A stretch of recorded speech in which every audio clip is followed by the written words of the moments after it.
সবাইকে সুপ্রভাত জানাচ্ছি। আজকে আন্তর্জাতিক নারী দিবস, তাই প্রত্যেকটা নারীকে আমার তরফ থেকে এবং আমার টিমের তরফ থেকে শুভেচ্ছা জানাচ্ছি। পুরা প্রাচীন কাল থেকেই কিন্তু আমাদের দেশে নারী শক্তি সব সময় পূজিত হয়ে এসেছে এবং নারী শক্তি আমাদের সমাজ, সংসার, সংস্কার সব কিছুকে রক্ষা করে এসেছে।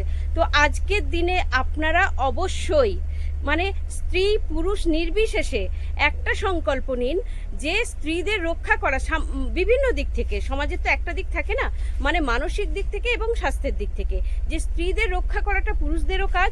এবং স্ত্রীরাও, যারা নারীরা আছেন, তারাও কিন্তু নিজেদের আজকের দিনে বিশেষ একটা প্রতিজ্ঞা করুন যে নিজেদের জন্য নিজেদের মেন্টাল হেলথ ঠিক রাখবেন। এবং আমাদের মস্তিষ্ক থেকেই সমস্ত কিছু কিন্তু শক্তি আসে। তো সেই মেন্টাল হেলথের জন্য আপনারা নিজেদের তৈরি করুন, আজ থেকে সেটা সংকল্প নিন। কেন সংকল্পই কিন্তু আপনার শক্তি হয়ে উঠবে একদিন, এবং আপনি নিজেকে এবং সমাজকে একটা নতুন দিশার দিকে এগিয়ে নিয়ে যেতে পারবেন। প্রত্যেকে ভালো থাকবেন। নমস্কার।